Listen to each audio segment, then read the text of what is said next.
All right, guys, what's up? Evan Aldo. I wanted to give you a quick update on Bitcoin right now, talk about Ethereum as well. I'm not going to go on real long right now, but I want to show you a few things. In the short term, the first thing I want to show you guys is one, you're hidden into this spider line pocket right here, which here worked pretty well.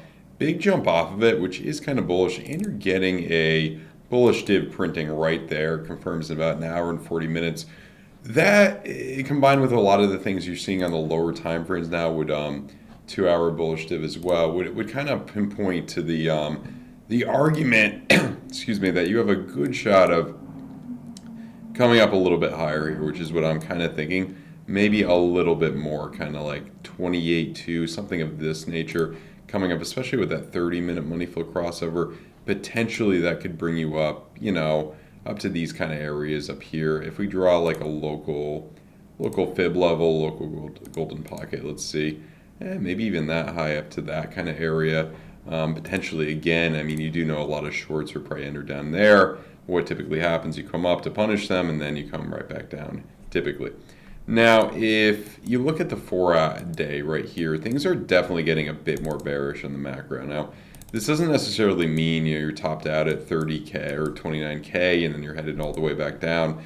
But what it does mean here, potentially, it could be kind of like this. If you look at the RSIs, it could be like that red dot right there where you have a drop, you're headed for a drop down, and then you come back up potentially. Or, if you look at the 3 red dots, this could be symbolic of the end of this potential rally. Let's say we go into a bad recession, and Bitcoin just doesn't live up to the hype that we think it will, as the kind of the inflation hedge because just not enough banks go down. And then you're looking at, I didn't draw this out right, I don't think. It's more of a, let's see. Oh, I'm not in a logarithmic, that's why. But let's do like a percentage, I guess. Percentage like decline. Yeah, percentage decline if you don't factor in the pandemic. That's a 45% drop down, which I'm not saying that's going to happen, but it would make sense in some ways. It would make sense in some ways if you do repeat kind of 2019 to a certain extent.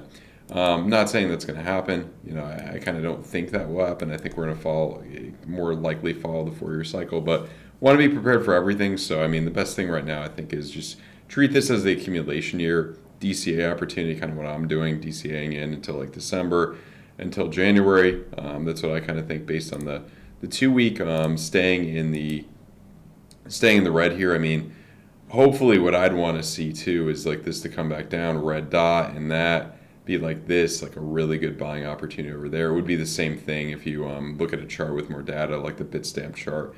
The same thing that, just take my word for it, the same thing that happened in 2015 here. So that's what we may be looking at in that case. If you look at the weekly here, which is interesting, your RSIs, your split RSIs are starting to split apart.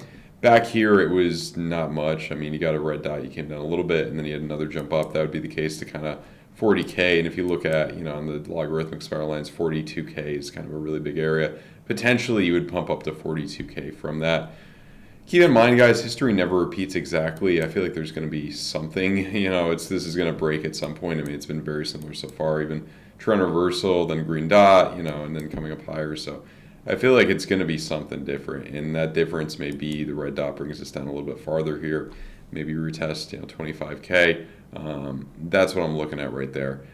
So in terms of kind of, the middle to long term, I would definitely be a little bit more bearish, based on those 3-day bearish div as well. This is a pretty rare bearish sign too, because it's like a triple, a bigger bearish div here, which I think that could easily bring you right back down to test that 200 weekly. And if we lose that 200 weekly, one, that would be pretty weird because usually you don't mess with it as much. 2, that would be, I would say, a more bearish sign. If you lose that area, that's very bearish because that's just a big place. And then if you lose that area and you're down below it a while, that would kind of mean that this rally is just, based on the Silicon Valley Bank going down and not really fully, Bitcoin having that utility just yet as the hedge against inflation that we want it to be, that I think it will eventually be. That's that hedge against inflation where it acts more like gold in a recession.